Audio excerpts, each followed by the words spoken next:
j'espère que vous allez bien. On se retrouve pour le Vlogmas numéro 29. C'est ouf. Bref, je vais pas réussir à m'en remettre que j'arrive à avancer dans les Vlogmas. Aujourd'hui, on se retrouve pour les flops de l'année 2020. Sincèrement, j'ai mis un peu de temps à trouver les flops parce que je me renseigne énormément avant d'acheter, même si des fois on n'est pas obligé de croire. Mais j'ai plutôt quelques flops. J'ai très peu de make-up. J'ai 3 produits make-up. Sinon, ce sont que des soins. Donc, je vais vous montrer tout ça. Dites-moi, vous, déjà, en commentaire, quels sont vos flops de l'année 2020. Et puis, je vous lirai. Je vais tenter de répondre à un max de commentaires. Les vlogmas vont bientôt se terminer. Ça se termine. Le dernier sera, je pense, soit le 31, soit début janvier. On va voir. Je voulais également vous demander, dites-moi pareil en commentaire, si ça vous intéresse que courant janvier, je fasse une semaine en entier avec des vidéos tous les jours avec un make-up, une palette. J'ai envie de me challenger à faire ça, à tester des palettes que je n'ai toujours pas testées, soit que j'ai reçu dans le swap avec Laura, soit que j'ai pu m'acheter. Donc dites-moi ça en commentaire. Bien entendu, ce sera des make-up assez simples. Vous savez que je ne suis pas une ouf non plus niveau make-up, mais j'essaye de me débrouiller. Donc dites-moi ça en commentaire si une semaine, une palette, un make-up vous intéresse au mois de janvier pour que j'arrive à les pré-filmer assez rapidement. Bref, on commence avec les flops. Donc on va commencer avec les soins. Donc j'adore cette marque, ça me fend le cœur parce qu'il y a 2 produits de cette marque dans mes flops. Mais bon, que voulez-vous? On ne peut pas tout aimer d'une marque, c'est de la marque Pixi. Ce sont les Glow Peel Pads. Ce sont tout simplement des pads comme ceci. Pour exfolier la peau, ce sont traitements exfoliants avancés. Dedans, vous avez 20% d'acide glycolique et d'eau de rose. Sincèrement, ils gomment très bien. Ils sentent plutôt bon. Il n'y a rien de ouf sinon. Mais ça me brûle la peau quand je les utilise. C'est un truc de malade. J'ai tout intérêt de faire un masque hydratant, voire même nourrissant. Alors que franchement, niveau nutrition, je suis au top du top niveau de ma peau. Mais si je fais aucun masque après, que j'hydrate pas, mais vraiment en couche vraiment épaisse, j'ai la peau hyper rouge. Je vais quand même les terminer. J'ai utilisé 4 ou 5 fois dans l'année. Et à chaque fois, ça m'a brûlé. Bien entendu, je vais quand même les terminer parce que j'aime pas gâcher. Pixi, ça coûte quand même relativement... Enfin, pas cher, mais j'avais acheté ça à Londres, ça coûte quand même un petit peu de sous. Je vais pas jeter 50 pads comme ça, mais ça a vraiment été un flop. Je pensais que ça allait être des cotons assez doux, que ça allait être plutôt, pas écologique, mais plutôt, vous savez, assez rapide en fait comme exfoliant. Il n'y a pas besoin de rincer ni rien, mais... ça, c'est pas du tout fait pour ma peau et surtout pas pour les peaux sensibles. Je pense que ça peut vraiment vous abîmer la peau. Donc, voilà le produit. Je suis un peu dégoûtée de vous le mettre parce que j'aime énormément la marque Pixi. Mais que voulez-vous? D'ailleurs, on continue avec la marque Pixi. Ça, c'est un produit terminé. Je vous en ai déjà parlé dans l'année, dans mes produits terminés. Mais je l'avais gardé parce que je devais vous faire une vidéo 100% Pixi que je n'ai jamais faite. Vous pouvez me blâmer. Je vais tenter de vous la faire là courant début d'année 2021. Parce que je veux vraiment vous parler de plein de leurs produits qui sont extraordinaires. Que ce soit niveau skincare ou niveau make-up. Il y a des choses vraiment bluffantes. Mais ça, c'est pas du tout fait pour moi. C'est le nettoyant réconfortant à la rose. Je le déteste. Je trouve qu'il pue. Déjà, je trouve qu'il a une odeur horrible, apaisant, nettoyant, quotidien, doux. Je trouve qu'il nettoie, mais c'est pas non plus un truc de fou. Moi, j'aime bien, après avoir fait un nettoyant, que ma peau, elle crise. Vous savez que ma peau accroche. Ça veut dire, enfin en tout cas pour moi, c'est comme pour les cheveux, ça veut dire que c'est bien nettoyé. Là, en aucun cas, je trouve que c'est extrêmement bien nettoyé. Apaisant, je trouve pas plus que ça. Alors que normalement, la rose, on sait que un des bienfaits de la rose, c'est d'être apaisant, mais je trouve pas ça extraordinaire non plus. Je trouve ça hyper cher pour le produit. Il se termine assez rapidement et je vous dis, moi l'odeur, c'est pas possible. Il y a des produits qui n'ont pas une super odeur que j'arrive à adorer, mais celui-ci, non, pas du tout. Je trouvais que la texture était pas ouf non plus. C'est une texture très compacte. Je sais pas si c'est parce que je suis tombée sur une mauvaise série ou pas, parce que il me semble que Justine l'aime beaucoup, mais moi, ce produit de chez Pixi, j'aime pas du tout. Ensuite, j'ai pris le produit que Laura m'a offert. Vous savez, elle m'a offert ce combo-là de chez Christophe Robin. Donc là, il y a le masque régénérant à l'huile rare de Barbarie. Je ne l'ai pas encore testé parce que j'attends que mes extensions s'en aillent pour vraiment bien le tester. Si je le fais avec mes extensions, le pot va y passer en une seule fois. Mais j'en ai presque plus. Il doit me rester 2 ou 3 extensions. Mais ça, je le testerai après. Mais celui-ci, dans le petit combo, j'avais pas du tout aimé. Je l'avais acheté en grand format et j'avais pas du tout aimé ce produit. C'est le scrub lavant purifiant au sel marin de chez Christophe Robin. Quand on sait le prix que Christophe Robin coûte, on a un petit peu les boules. Surtout que je l'avais acheté en grand format, encore une fois. Donc, bien entendu que je vais le retester. Laura me l'a offert, donc je vais le tester encore et encore. Mais il y a un truc que je n'aime pas sur le scrub au niveau des cheveux. Pourtant, c'est super bien pour ceux qui ont des racines grasses. Mais c'est qu'il est hyper dur à rincer. Je trouve qu'il y a toujours des petits morceaux, vous savez, des morceaux de sel en fait marin qui sont toujours sur vos cheveux que moi je peux pas.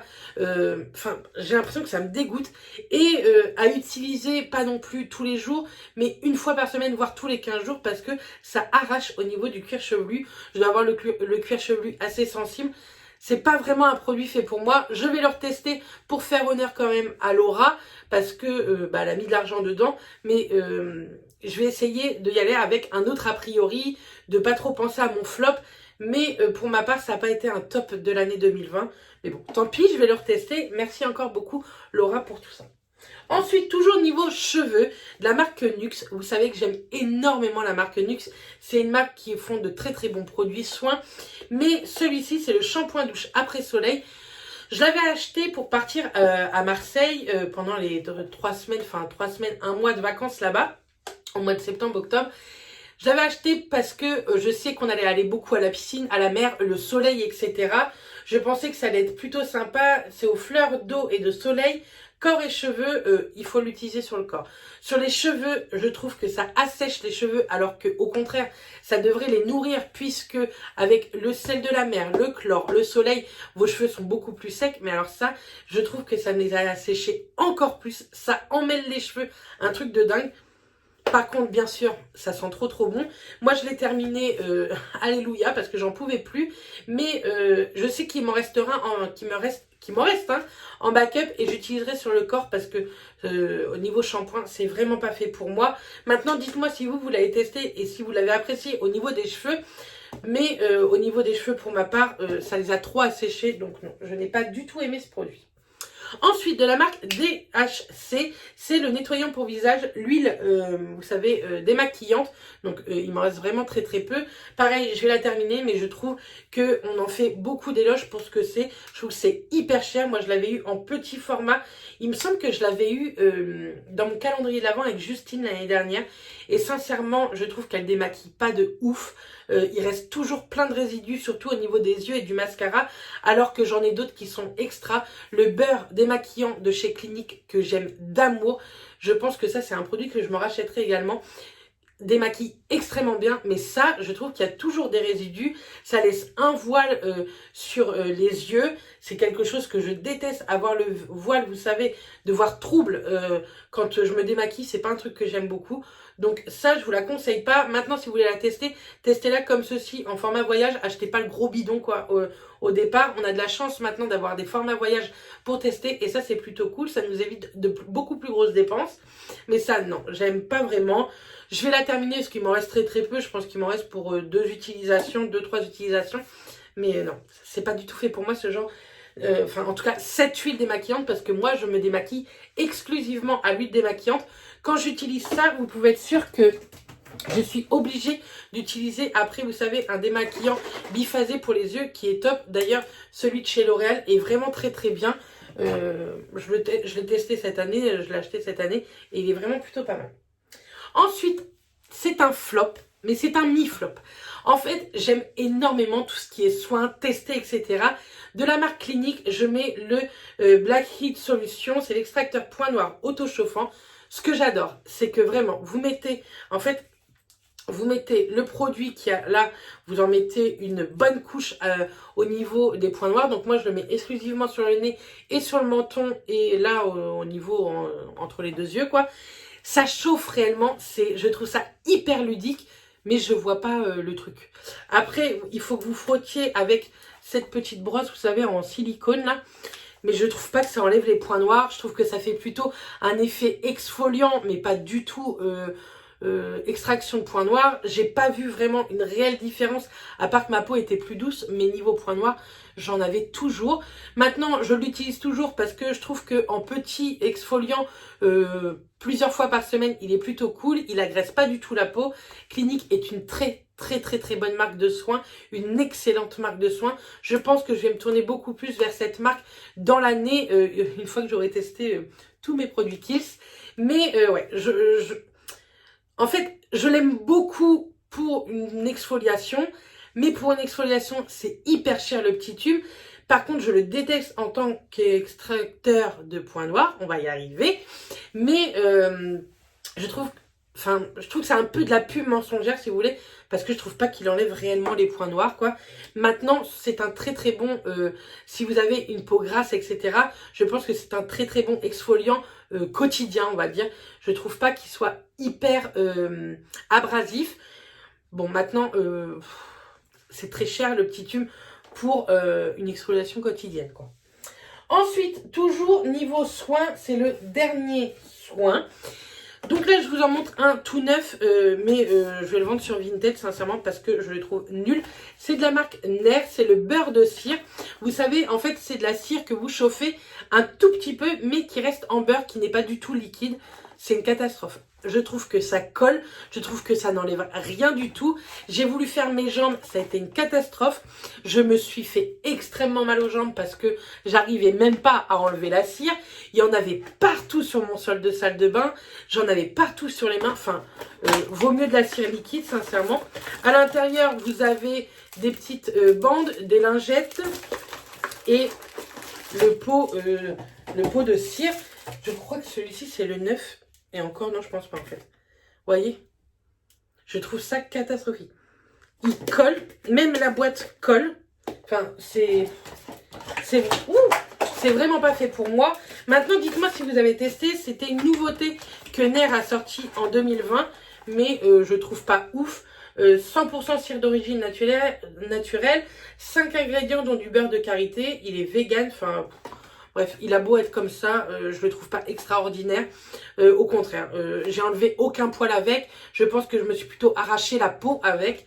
Voilà, je vous le conseille pas, même si on peut le trouver plutôt pas mal niveau prix au moment des promos Beauté Leclerc. Je pense que je l'avais acheté à ce moment-là. Mais je ne réitère pas le truc l'année prochaine lors des promos Beauté Leclerc. Maintenant, on va passer au make-up, donc de chez Herborian. J'avais testé la Matte Crème. C'est un soin matifiant visage effet velouté. C'est tout simplement en fait une base de make-up, je trouve. C'est hyper siliconé. Ça m'a apporté des boutons.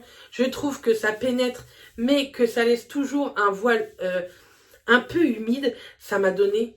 Je trouve pas que l'odeur soit ouf. Pourtant, j'aime beaucoup Herborian. Vous savez que ça... C'est mon chouchou de l'année 2020. C'est ma révélation 2020. Mais ça, non, c'est catastrophique. Ça m'a donné vachement de boutons. Effectivement, il y a un effet mat, mais qui dure pas du tout toute la journée. Je trouve ça dommage. Pourtant, il y a de très bons avis sur ça. Mais pour moi, ça ne l'a pas du tout fait. Heureusement, je l'avais juste en petit format voyage. Je crois que ça coûte peut-être 15 € le petit format voyage. Mais je ne l'ai pas trouvé oufissime, je vous dis. Ça m'a donné en fait plein de boutons au niveau du nez et des joues, catastrophique. J'ai dû le tester 5-6 fois, à un moment donné j'ai abandonné. Donc voilà. Maintenant en plus ça matifie pas de ouf je trouve, enfin ça matifie pas toute la journée. Donc non merci, j'ai réussi à peu près à avoir une peau un petit peu sans boutons. Donc on va continuer comme ça avec la routine et soins que j'ai et la routine soins make-up que j'arrive à avoir de temps en temps pour ne pas me donner de boutons. Et vous voyez là sur mes mains, c'est pas du tout agréable. Pourtant, dans mes favoris que j'aimerais, enfin dans ma wishlist que j'aimerais tester, il y a une base de chez Tarte en petit pot. Je vous mettrai la photo juste ici. que j'ai vraiment envie de tester et c'est vraiment du silicone. Mais j'ai trop envie de la tester, elle a l'air d'être oufissime, mais ça, non merci, non. En plus, ça n'hydrate pas, rien, enfin, non, c'était pas ouf du tout. Toujours niveau make-up, l'avant-dernier produit, ouais, c'est chez Marc Jacob. Oui, j'ai un petit peu les boules de vous dire ça parce que ça coûte quand même 45 € ce petit bronzer. Donc, c'est pas que je l'aime pas, c'est qu'il est beaucoup trop clair. Il faut que j'en utilise 2 voire 3 couches au niveau de mon visage. Là, c'est pas du tout ce bronzer-là que j'ai utilisé. Il est très beau. Il sent ultra bon. J'ai mis du rouge à lèvres partout. Il sent ultra bon. Moi, j'ai la teinte 104 Fantastique. Je sais pas s'il y en a d'autres teintes, mais là, je la trouve beaucoup trop claire pour ma carnation. Que ce soit été, encore pire, mais l'hiver aussi. Je trouve que ça se voit pas vraiment. Elle est assez fine, mais c'est pas non plus le truc de ouf, quoi. Bon, par contre, elle a pas du tout de sous-ton orangé, donc ça, c'est plutôt cool, hein. Elle est vraiment... Enfin, c'est un bronzer, quoi, sans ce sous-ton orangé. Par contre, ouais, j'aurais dû vous regarder, mais je sais pas du tout s'il y a 2 teintes, enfin plusieurs teintes ou pas. Maintenant, pour le prix, je pense qu'on paye Marc Jacob et le petit packaging assez sympa, mais rien de plus. Je pense qu'on peut trouver des bronzers bien moins chers et bien plus cool, comme par exemple celui-ci de chez Physician Formula, le Butter Bronzer, qui est vraiment topissime. C'est avec celui-ci que je me suis maquillée et je le trouve canon.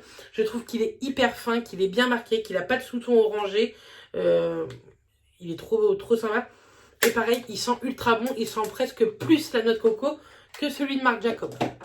Et pour terminer, je me suis pas du tout ruinée, hein. C'est un mascara de la marque Sienne, donc de la marque que vend Lidl. C'est le mascara Volume Black. Pourtant, c'est le genre de brosse que j'adore, qui est en poil synthétique, mais il ne fait rien. Il ne donne pas de volume, il marque pas les cils niveau coloration, il donne pas cet effet extension, etc. que d'autres peuvent donner à peu près au même prix.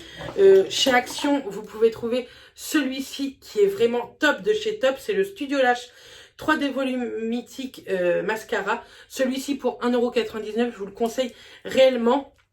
Alors que c'est une brosse, vous savez que j'aime moins en picoplastique. Mais celui-ci vous donne vraiment du volume. Vraiment cet effet extension, longueur, etc. Ça, il est vraiment bien. Mais celui-ci, pour le même prix, il me semble peut-être même un petit peu plus cher. Je ne vais pas vous dire de bêtises, je ne sais pas.